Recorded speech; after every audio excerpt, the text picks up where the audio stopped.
Finalement, à vous entendre tous, on pourrait dire que l'ESS, même si on l'entend, elle est fragilisée, notamment avec ses problématiques budgétaires, apparaît en tout cas plus que jamais comme, on pourrait le dire, une forme d'utopie réalisée.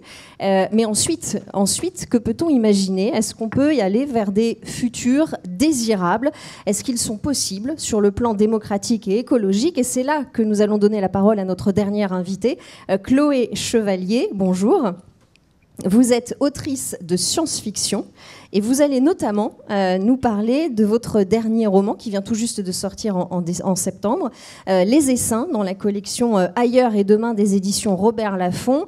Vous avez également écrit une nouvelle pour la première anthologie française de Solarpunk. Peut-être que certains d'entre vous connaissent ici. C'est un mouvement international qui veut s'éloigner de la science-fiction qu'on a l'habitude de lire, de voir, d'entendre, qui est souvent militariste, avec des dystopies qui dénoncent certes les dangers, et notamment les dangers contre la démocratie, mais qui angoissent aussi. Eh bien, ce mouvement Solarpunk propose des récits utopiques et écologistes qui imaginent des futurs meilleurs, qui proposent des axes de réflexion pour penser l'avenir sous l'angle de l'espoir. Vous avez dit que vous étiez optimiste. Alors nous allons donc le voir ensemble pour conclure cette séance. Allons vers des futurs radieux, vers des futurs désirables.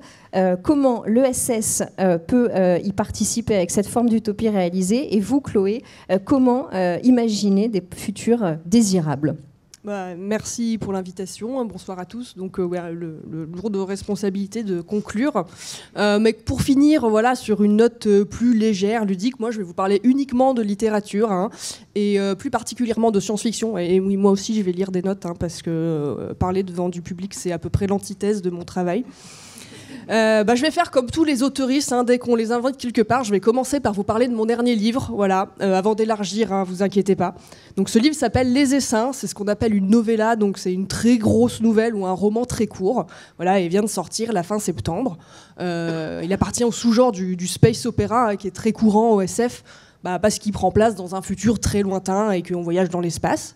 Il appartient aussi à ce sous-genre tout neuf du solarpunk, évoqué là en introduction, donc cette anticipation assez, même très optimiste, durable. Et par contre, il relève aussi d'un exercice littéraire pour le coup beaucoup plus ancien qu'on appelle l'utopie. Donc en quoi? Alors, pour résumer, dans un futur très loin, loin dans la galaxie, un système avec 3 corps célestes habitables, la sphère du monde, où vit l'essentiel de la population, la sphère des bêtes, où règnent les autres qu'humains, et la sphère des hommes, où juste quelques solitaires viennent préparer le retour du monde. Et tous les 50 ans, on tourne, tous les humains déménagent, on laisse une planète entière en jachère pour qu'elle puisse se régénérer, et qu'on puisse revenir y vivre plus tard, au prochain cycle. C'est un peu comme l'assolement triennal médiéval, mais appliqué à un système solaire entier. Voilà, donc les ressources entières d'une civilisation placée au service de la régénération cyclique de ces terres, un monde capable d'employer ses ressources et son intelligence à bon escient pour préserver sans attente, pour partager sans contrainte, pour perdurer sans dévoration. Ça, c'était un petit extrait du livre. Donc vous me direz, on n'a pas de planète B, et oui, en effet. Mais voilà, il suffit de changer d'échelle, on peut imaginer cette rotation entre 3 îles, entre 3 champs, ou alors juste s'en tenir au symbole, et c'est bon, on retrouve l'utopie. Donc laissons là les essaims pour l'instant. Depuis quelques années, dans le milieu de ce qu'on va appeler l'imaginaire français, donc là je veux parler par là des auteuristes et des éditeuristes francophones, des littératures qu'on appelle de l'imaginaire, donc la science-fiction, la fantasy, le fantastique, bon, comme si les autres livres ne relevaient pas de l'imaginaire, mais voilà, passons. Donc bref, le milieu de l'imaginaire s'interroge beaucoup sur les nouveaux récits, sur le renouvellement des imaginaires.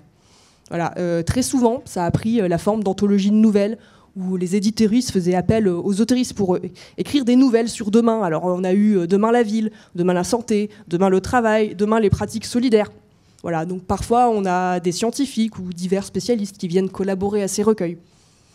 Parfois aussi, ce sont des organisations qui ne sont pas du tout littéraires qui font appel à nos plumes. Donc, par exemple, on a eu l'Agence spatiale européenne qui nous a demandé, à nous, les auteuristes de science-fiction, de l'aider à imaginer le spatial de demain.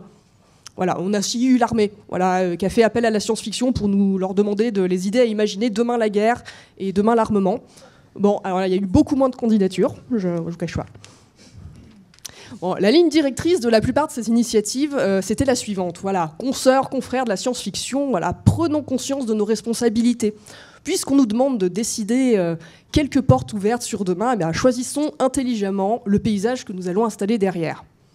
Il nous faut sortir de tous ces scénarios catastrophes, de ces récits post-apocalyptiques, qui avaient sans doute tout leur sens quand il ne s'agissait que d'alerter, mais qui, quand les catastrophes sont là, à l'œuvre, partout dans le monde autour de nous, ont surtout pour résultat de paralyser, en fait, d'empêcher d'agir et de penser.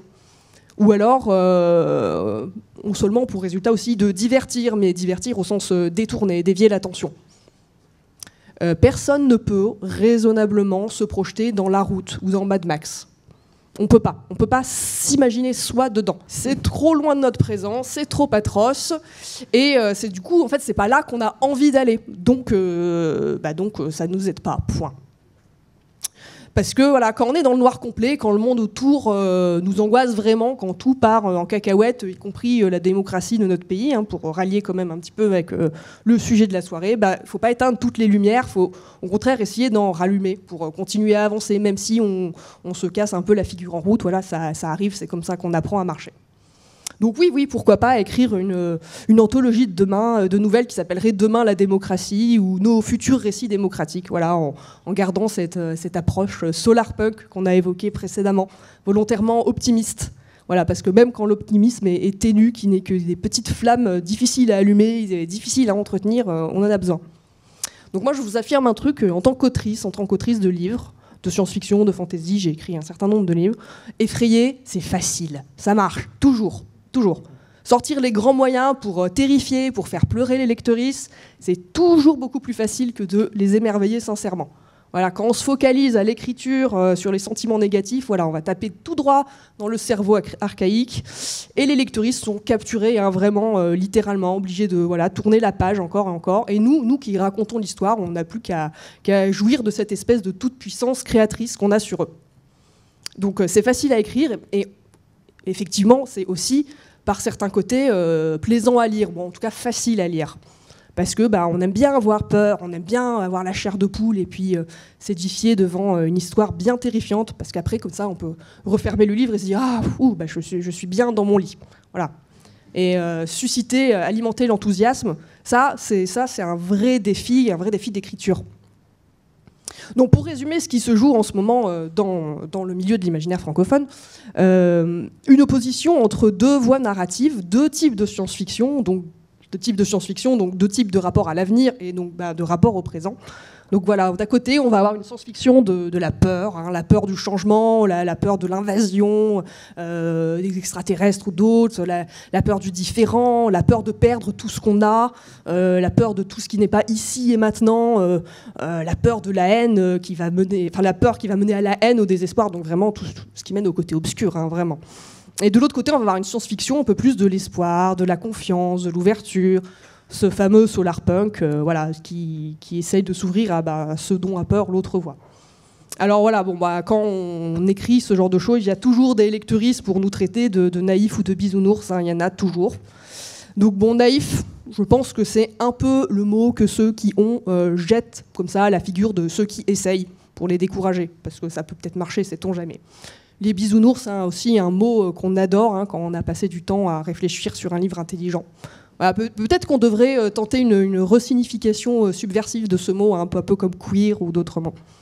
Bref, et puis quitte à parler d'imaginaire pour enfants, je préfère peut-être, à tout prendre, encore les bisounours aux petits chiots policiers de la Patte Patrouille. Bref. Plus sérieusement. Utopie, c'est pas un synonyme de projet optimiste, c'est beaucoup plus que ça. L'utopie, c'est pas un objectif concret à réaliser, c'est pas un projet matériel avec une marche à suivre, un mode d'emploi, mais c'est un horizon vers lequel on se dirige. Voilà, c'est un non-lieu, c'est le utopos, l'utopie. Et ce non-lieu, il cesse de reculer quand on l'approche pour garder toujours un cran d'avance. On ne peut pas atteindre l'utopie, on peut seulement la poursuivre encore et toujours, et tant mieux, et rester en mouvement. Et l'utopie, c'est pas non plus le bonheur individuel au sens restreint. C'est l'harmonie au sens musical du terme, les cordes harmoniques, la résonance avec ses convictions et avec ses espoirs les plus audacieux. Donc attention, premier petit avertissement, on ne recherche pas collectivement en tant qu'auteuriste de science-fiction un récit, mais on cherche bien des récits. Nous écrivons collectivement des recueils de nouvelles à plusieurs mains et tout le monde essaye d'aller dans une voie. Et ces pluriels sont très importants.